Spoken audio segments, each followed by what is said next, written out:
Hello viewers, இன்னைக்கான அரசியல் அப்டேட்டில் பார்க்க போகிற ரொம்ப முக்கியமான ஒரு பரபரப்பான தகவல் என்ன அப்படின்னு பார்த்தீங்கன்னா, தற்போது அதிமுக 2 பிரிவுகளாக பிரிந்த நிலையில் எஸ்பி வேலுமணி மற்றும் சி.வி. சண்முகம் அணியில் இருந்த சில எம்எல்ஏக்கள் எடப்பாடி பழனிசாமி பக்கம் சென்றிருக்காங்க.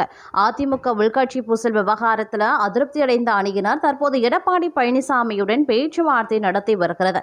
அது மட்டும் இல்லாமல் தற்போது பார்த்தீங்க அப்படின்னா சி.வி. சண்முகம் இதன் காரணமாக டென்ஷன் ஆகி ஒரு பதில் அளித்தது அரசியல் வட்டாரத்தில் பேசுபொருளாக இருக்கிறது அப்படின்னு சொல்லலாங்க. அப்படி என்ன அவர் சொல்லியிருக்கிறாரு, அது எந்த அளவுக்கு அரசியல் களத்தில் பாதிப்பை ஏற்படுத்த இருக்கிறது, இதன் காரணமாக எடப்பாடி அவர்கள் என்ன மாதிரியான நிலைப்பாடுகளை எடுக்க போகிறாங்க, இதன் விளைவாக அவர் என்னென்ன மாற்றங்களை சி.வி. சண்முகம் அணியினர் சந்திக்க போகிறாங்க அப்படிங்கிற மாதிரியான பல முக்கிய பரபரப்பான தகவல் தற்போது வெளியாக இருக்கிறது. இது குறித்த முழுமையான தகவலோடு இன்னும் பரபரப்பான அரசியல் அப்டேட்ஸ் தொடர்ந்து நீங்க தெரிந்த பலன் பெற வீடியோவை ஸ்கிப் பண்ணாம கடைசி வரைக்கும் பாருங்க. வீடியோக்குள்ள புகறதுக்கு முன்னாடி இது வரைக்கும் நீங்க நம்ம சேனலை சப்ஸ்கிரைப் பண்ணல அப்படின்னா உடனே சப்ஸ்கிரைப் பண்ணிக்கோங்க. அப்படியே பக்கத்துல இருக்கக்கூடிய நோட்டிபிகேஷனுக்கான பில் பட்டனையும் பிரஸ் பண்ணிக்கோங்க. சரி நேர்களே, வாங்க வீடியோக்குள்ள போகலாம். அதிமுகவில் எம்எல்ஏக்கள் அணிமாறும் விவகாரம் புதிய பரபரப்பை ஏற்படுத்தியிருக்குங்க. SP Velumani, C V. சண்முகம் அணியில் இருந்த சில எம்எல்ஏக்கள் எடப்பாடி பழனிசாமி மற்றும் தாவிக்கு தரப்புக்கு சென்றதாக தகவல்கள் வெளியாகியிருந்த நிலையில் 25 அப்படிங்கிறது 35 மாற எவ்வளவு நேரம் ஆக போகிறது என சி.வி. சண்முகம் டென்ஷனாக பதிலளித்தது அரசியல் வட்டாரத்தில் பேசுபொருளாக இருக்கிறது. அதிமுக 2 பிரிவுகளாக பிரிந்த நிலையில் எஸ்பி வேலுமணி மற்றும் சி.வி. சண்முகம் அணியில் இருந்த சில எம்எல்ஏக்கள் எடப்பாடி பழனிசாமி பக்கம் சென்றிருக்காங்க. அதிமுக உள்கட்சி பூசல் விவகாரத்தில் அதிருப்தி அடைந்த அணியினர் தற்போது எடப்பாடி பழனிசாமியுடன் பேச்சுவார்த்தை நடத்தி வருகிறது. இந்த நிலையில் எஸ்பி வேலுமணி மற்றும் சி.வி. சண்முகம் தலைமையிலான 25 எம்எல்ஏக்கள் கொண்ட அணியில் இருந்து 3 பேர் எடப்பாடி அணிக்கு தாவியிருக்கின்றனர். இதைத் தொடர்ந்து எடப்பாடி பழனிசாமி ஆதரவு எம்எல்ஏக்களின் எண்ணிக்கை தற்போது 25 உயர்ந்துள்ளது. மேலும் வேலுமணி தரப்பு ஆதரவு எம்எல்ஏக்களின் எண்ணிக்கை 22 குறைந்துள்ளது. சுகுமார், ஹரிபாஸ்கர், மோகன் ஆகிய 3 எம்எல்ஏக்கள் தான் சி.வி. சண்முகம் தலைமையில் இருந்த எடப்பாடி தலைமைக்கு தாவியிருக்காங்க. அதே போல 3 எம்எல்ஏக்கள் தாவேகாவுக்கு தாவியிருக்காங்க. இதனால எஸ்பி வேலுமணி, சி.வி. சண்முகத்தின் அணியின் எம்எல்ஏக்கள் எண்ணிக்கை 17 குறைந்திருக்கிறது. இந்த நிலையில அதிமுகவில் மீண்டும் உள்கட்சி பரபரப்பு கிளப்பியிருக்கிறது. கட்சியின் தற்போதைய எம்எல்ஏ எண்ணிக்கை மற்றும் சிலர் வேறு அணிகளுக்கு நகர்கிறார்களா என்ற கேள்வி அரசியல் வட்டாரத்தில் பேசுபொருளாகவே மாறியிருக்கின்றன. எம்எல்ஏக்கள் கட்சியில் இருந்து மாறியுள்ளது குறித்த கேள்விக்கு சி.வி. சண்முகம் டென்ஷன் ஆகி பதிலளித்து சென்றது பரபரப்பை ஏற்படுத்தியிருந்தது. 3 எம்எல்ஏக்கள் தாவேக அணிக்கு சென்றுள்ளதாகவும் மேலும் 5 பேர் எடப்பாடி பழனிசாமி அணியுடன் இருப்பதாகவும் எழுந்த கேள்விக்கு முன்னாள் அமைச்சர் C V. Shanmugam will talk later என சுருக்கமாகவே பதிலளித்திருக்கார். SP Velumani, C V. சண்முகத்தின் 25 எம்எல்ஏக்கள் தற்போது 17 குறைந்துவிட்டதாக செய்தியாளர்கள் கேள்வி எழுப்பிய போது 25 அப்படிங்கிறது 35 மாற எவ்வளவு நேரம் ஆக போகின்றது என்று சற்று டென்ஷனாக பதிலளித்திருந்தார்.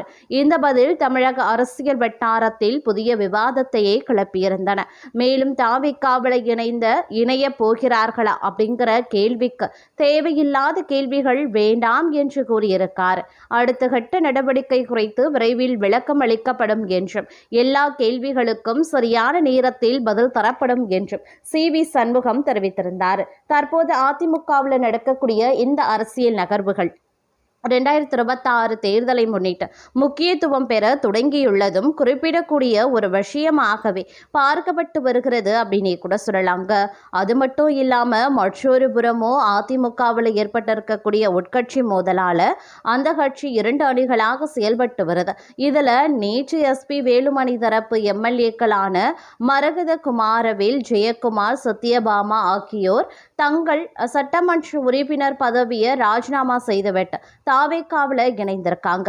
இது அரசியல் வட்டாரத்தில் பெரும் பரபரப்பையே ஏற்படுத்தி இருக்கிறது.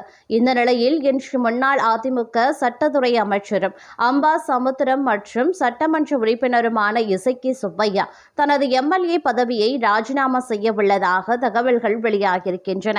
அதேபோல இவரும் தாவேக்காவில் இணைய உள்ளதாக கூறப்படுகிறது. இவர் எஸ்பி வேலுமணி ஆதரவு எம்எல்ஏ அப்படின்னே சொல்லலாம். முன்னதாக நேற்று எஸ்பி வேலுமணி ஆதரவு எம்எல்ஏக்களான திலீபன், ஜெய்சங்கர், சுகுமார், ஹரிபாஸ்கர், மோகன், நடராஜன் ஆகியோர் அதிமுக பொதுச் செயலாளர் எடப்பாடி பழனிசாமிக்கு ஆதரவு அளிப்பதாக தெரிவித்தனர் என்பதும் குறிப்பிடக்கூடிய ஒரு விஷயமாகவே பார்க்கப்பட்டு வருகிறது. இந்த நிலையில் தற்போதைய அரசியல் களத்தில் பல சூட்சமங்கள் நிகழ்ந்து வருகின்றன அப்படின்னே சொல்லலாம். இது குறித்து பார்க்கும் பொழுது எடப்பாடி பழனிசாமி ஒரு மெகா பிளான ஒன்று போட்டிருக்கிறதாகவும் மற்றொரு புறம் தகவல் வெளியாகி இருக்கிறது. அது என்ன அப்படின்னு பார்த்தீங்கன்னா, தமிழக அரசியல் களம் நாளுக்கு நாள் சூடு பிடித்து கொண்டே செல்கிறது. நேற்று மே 25 திங்கட்கிழமை அதிமுகவில் இருந்து விலகிய 3 சட்டமன்ற உறுப்பினர்கள் தங்களது பதவிகளை ராஜினாமா செய்துவிட்டு தமிழக வெற்றி கழகத்தில் இணைந்தது அரசியல் வட்டாரத்தில் பெரும் பரபரப்பை ஏற்படுத்தியிருந்தன. மேலும் 15 எம்எல்ஏக்கள் ராஜினாமா செய்வார்கள் என கூறப்படுகிறது. இதனால் தமிழகம் மிகப்பெரிய இடைத்தேர்தலை நோக்கி சென்று கொண்டிருக்கிறது. இந்த சூழ்நிலையில் தாவேகாவின் முக்கிய நிர்வாகியும் தமிழக விளையாட்டுத்துறை அமைச்சருமான ஆதவ் அர்ஜுனா சென்னையில் நேற்று மே 25 செய்தியாளர்களை சந்தித்து பேசினார். அப்போது தமிழக அரசியலில் பெரும் அதிர்வலைகளை கிளப்பும் வகையிலான பல்வேறு கருத்துக்களையும் விமர்சனங்களையும் அவர் முன்வைத்திருந்தார். அப்படி அவர் என்ன கூறினார் அப்படின்னா, ஓ பன்னீர்செல்வம் தனது பதவியை துறந்துவிட்டு திமுகவில் இணைந்ததால் அதை வேண்டுமானால் குதிரை பேரம் என கூறலாம்.